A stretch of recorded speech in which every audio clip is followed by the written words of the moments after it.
자, 오늘 하나님의 말씀은 구약 성경에서 한 구절, 그리고 신약 성경에서 한 구절, 이렇게 두 부분을 보도록 하겠습니다. 먼저 구약 성경은 창세기 17장 8절의 말씀이고, 신약 성경은 사도행전 7장 5절의 말씀입니다. 두 구절을 우리 연속으로 읽도록 하겠습니다. 시작. 내가 너와 내 후손에게 내가 거류하는 이 땅 곧 가나안 온 땅을 주어 영원한 기업이 되게 하고 나는 그들의 하나님이 되리라. 그러나 여기서 발붙일 만한 땅도 유업으로 주지 아니하시고 다만 이 땅을 아직 자식도 없는 그와 그의 후손에게 소유로 주신다고 약속하셨으며. 하나님의 말씀입니다. 아멘. 이 시간 잠깐 기도하겠습니다. 아버지, 오늘도 내 인생의 등불 되시는 주의 말씀을 우리가 받습니다. 우리가 이 시간 말씀에 집중하지 못하게 방해하는 것들 다 주님께서 막아주시고 우리 모두의 마음이 말씀으로 모아지게 하여 주시옵소서. 예수님의 이름으로 기도합니다. 아멘.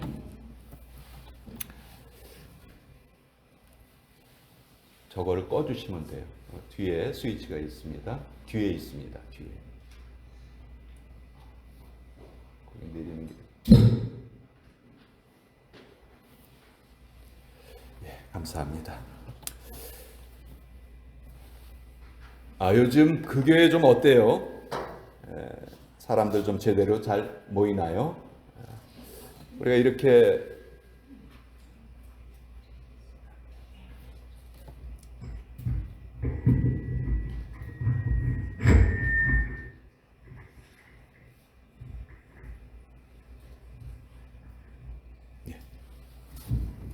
아이고, 오늘은 마이크가 죄송합니다.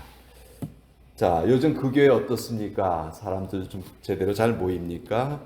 우리가 이런 대화를 나눌 때가 있어요. 오랜만에 다른 교회를 섬기는 분들을 만났다든지 또 특히 목회자들 사이에서 이런 이야기가 자주 오고 갑니다. 인사처럼 이렇게 나누는 거죠. 이런 얘기를 할 때 교회를 사랑하는 마음으로 이렇게 물어보는 거예요. 그 교회 지금 잘 모이고 있습니까? 그런데 꼭 여기에서 말을 할 때 인원에 좀 관심을 가지고 말을 하는 경우가 많죠. 교회의 건강함을 나타내는 지표는 많이 있어요. 또 대부분의 경우 교회의 그 신실함과 경건함과 열심을 지표로 나타낼 수 없는 경우도 참 많아요. 어떻게 그걸 표현을 하겠어요? 여러분들의 믿음의 열심, 또 주님을 향한 사랑의 마음을 어떻게 그걸 숫자로 나타낼 수 있겠냐고요. 기업들은 숫자가 참 중요하죠. 그렇죠? 기업은 뭐 대차대조표, 손익계산서 이런 문서에 나타난 숫자로 그 실적을 나타내야 되기 때문에 기업들에게는 숫자가 너무너무 중요해요. 그런데 교회는 기업이 아니잖아요. 그렇죠? 분명히 기업이 아니에요. 교회는 숫자로 판단할 수 없는 공동체입니다. 우리가 하나님을 말하죠. 천국을 말합니다. 그리고 영적인 진리를 말해요. 그런데 그렇게 말하면서도 주님의 교회를 판단하는 기준은 너무 세속적이지 않은가 하는 그런 생각이 좀 들어요. 이 교회가 숫자라는 함정에 빠지기가 너무 쉽다는 말입니다. 고린도전서 2장 13절에 보면 이런 구절이 있어요. 영적인 일은 영적인 것으로 분별하느니라. 자, 영적인 일을 뭘로 분별한다고요? 영적인 것으로 분별해요. 영적인 일은 영적인 것으로 분별해야 돼요. 물론 교회 성경에도 숫자가 나오는 경우가 있어요. 애굽에서 탈출한 이스라엘 백성들의 숫자가 20세 이상 되는 남자들의 숫자만 따져도 60만 명이 됐다. 또 그리고 각 지파마다 어느 지파에는 몇 명, 어느 지파에는 몇 명. 이거 다 기록이 있어요. 또 성경책 중에 민수기라는 책이 있죠. 책 제목 그대로 백성의 수를 세었다. 그런 뜻이에요. 또 예수님의 제자의 숫자가 12명이라는 거 성경에 분명히 기록되어 있고요. 예수님께서 오병이어의 기적으로 먹이신 숫자가 남자만 해도 5천 명이 넘었다. 뭐 그런 기록도 있습니다. 베드로가 성령에 충만해서 설교를 했더니 그 설교를 듣고 하루에 3천 명이나 회개를 하고 세례를 받았다. 뭐 다 성경에 기록된 숫자예요. 이런 숫자를 보면 우리가 생각하기를 성경도 숫자가 중요하다고 인정하는 거 아니야? 우리가 이렇게 오해할 수가 있습니다. 하지만 성경은 어느 한두 구절로 이해할 수 있는 책이 아니죠. 성경은 전체적으로 우리가 파악을 하고 이해를 해야 돼요. 그래서 분명히 말씀드리지만 숫자로 하나님의 나라를 판단할 수 없다는 거예요. 숫자는 숫자일 뿐이에요. 한국의 논산훈련소 하면 여러분들 다 아실 거예요. 그렇죠?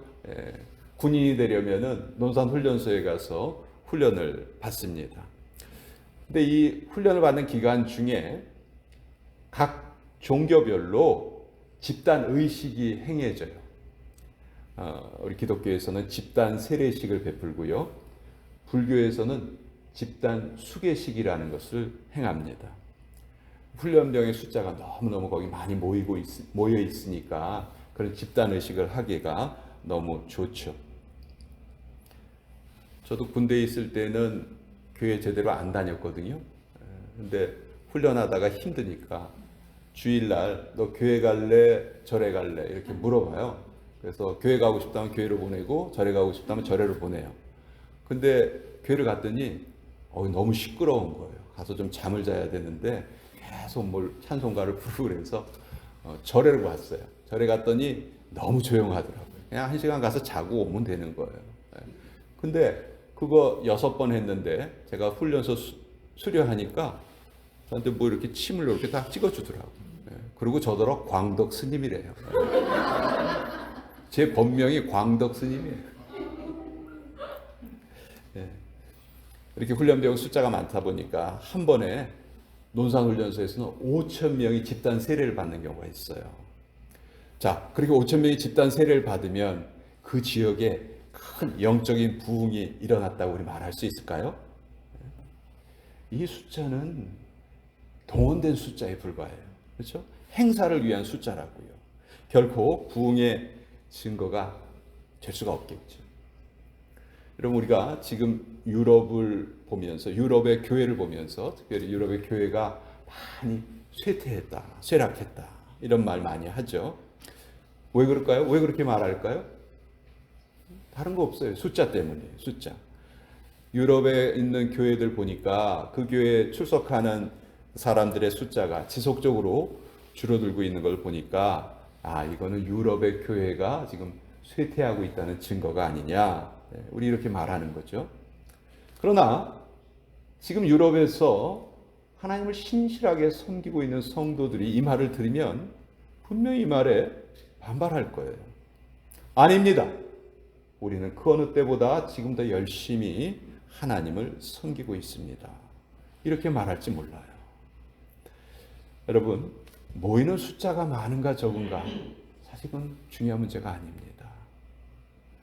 하나님의 뜻대로 살려는 자가 많은가 적은가 우리가 그것을 살펴봐야 되지, 단순히 어느 자리에 모여있는 숫자를 가지고 그것을 영적인 분위기를 판단할 수는 없죠.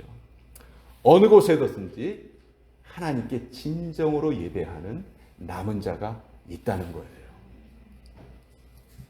왜 신령한 것을 숫자로 판단하려 합니까?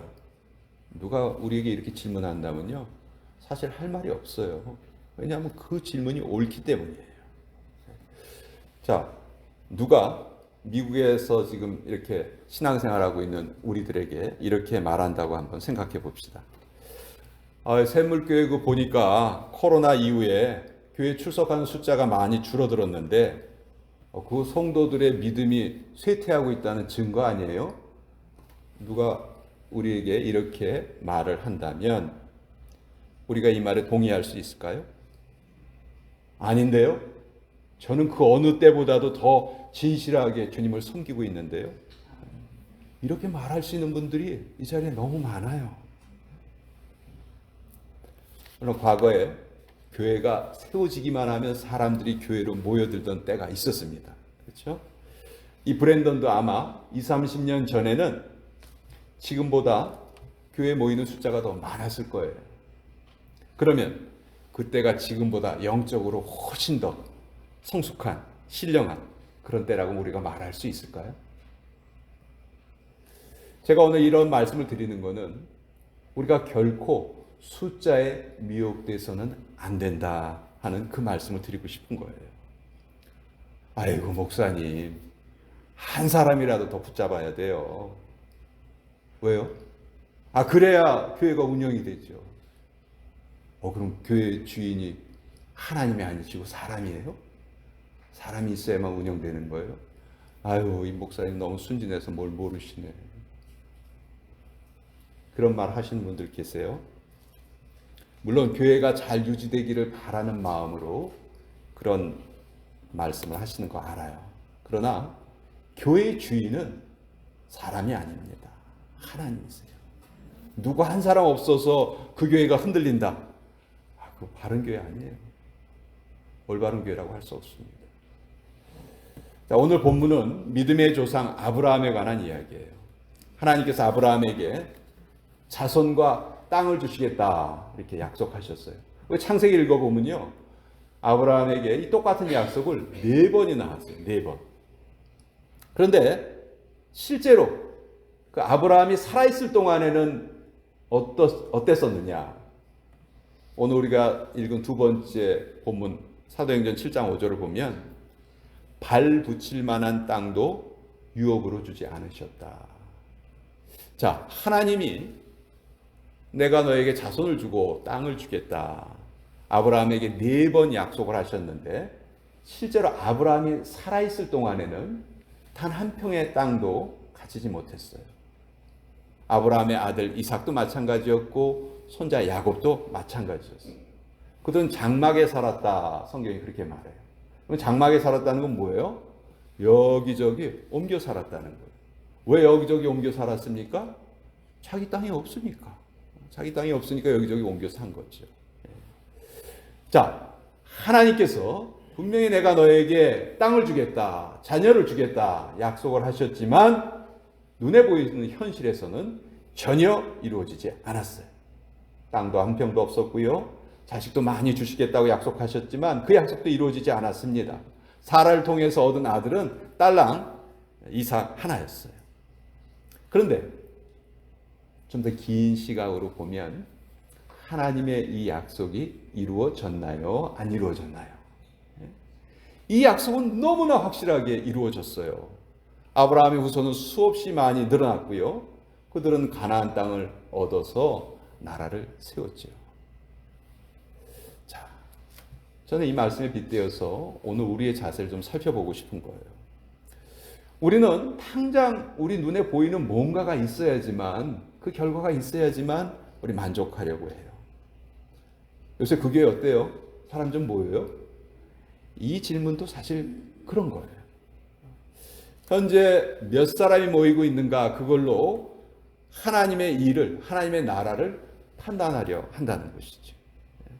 우리는 아브라함이 하나님의 약속을 받았지만 그가 살아있는 동안에는 땅 한 평도 가지지 못했었다 하는 것을 좀 깊이 생각해 봤으면 좋겠어요. 이 약속이 실제로 이루어진 것은 여호수아 때예요. 여호수아 때에 가나안 땅에 들어가서 그 땅을 얻었으니까요.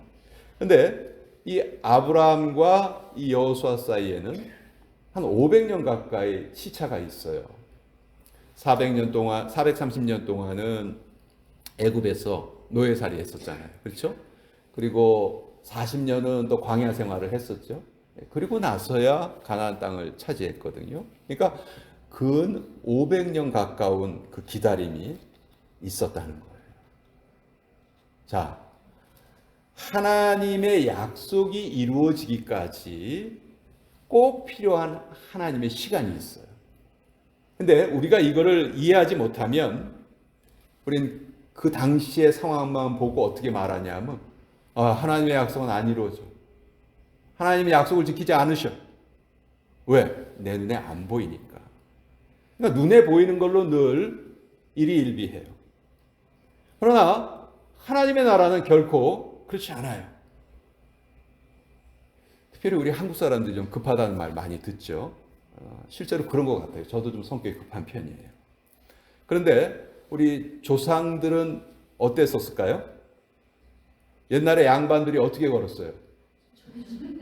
팔자걸음 걸었어요. 팔자걸음. 그렇죠?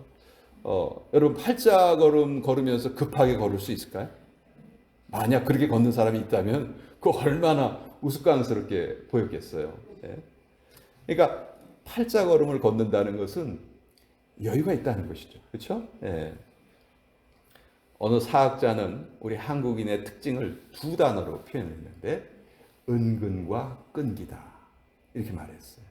한국인의 삶의 모습은 참 뭐 그때그때 막 어떤 일 가지고 급하게 반응하지 않고 은근하게 또 끈기 있게 무엇을 이뤄낸다. 그래서 우리 한국인의 특징을 은근과 끈기라고 말하기도 했어요. 그런데 오늘날 우리 한국 사람들은 전 세계에서 제일 성격이 급한 민족이 되고 말았어요. 그렇게 느긋하고 그렇게 여유 있었던 한국 사람들이 왜 이렇게 성격이 바뀌었을까? 놀랍게도 라면 때문이래요. 라면이 등장한 후에 한국인의 삶이 급속하게 바뀌었어요. 이제는 라면도 못 기다려. 뭐가 나왔어요? 컵라면. 라면도 3분을 끓여야 되니까 그 3분도 길다. 1분으로 줄이자. 근데 그런 것에 익숙해지다 보니까 우리의 성격이 이렇게 급해졌다는 거죠. 오늘 제가 드리는 말씀의 핵심은 하나님께서 약속을 이루시는 일에는 반드시 필요한 시간이 있다는 거예요. 그 시간이 필요하다는 거예요. 그러니까 지금 뭐 숫자가 조금 늘었다고 그거 가지고 막 좋아하고 뭐 조금 줄었다고 해서 그거 가지고 막 슬퍼하고 사실 그런 일이 아닌 거예요. 왜냐하면 하나님의 일은 결코 지금 우리 눈에 보이는 것으로 판단할 수 없다는 것이죠. 하나님의 나라는 길게 봐야 돼요. 주님께서 시대를 분별하라 이렇게 말씀하신 것은 장기적인 관점에서 시대를 보지 않으면 그 시대를 볼 수 없다 하는 그 말씀이기도 해요. 당장의 결과만 급급한 사람들에게는 그 시대가 올바로 보이질 않습니다. 아브라함의 후손들이 470년이 지난 후에야 가나안 땅을 얻었습니다. 아브라함이 살던 그 시대에는 발붙일 땅이 없었어요. 단 한 평의 땅도 없었어요. 그러면 아브라함이 한 평의 땅도 얻지 못했으니까, 자식도 없었으니까, 한 명밖에 없었으니까 하나님의 약속을 받고 하나님을 믿은 것이 허사였나요? 아니죠. 아브라함은 믿음의 조상이라고 불리는 사람이에요.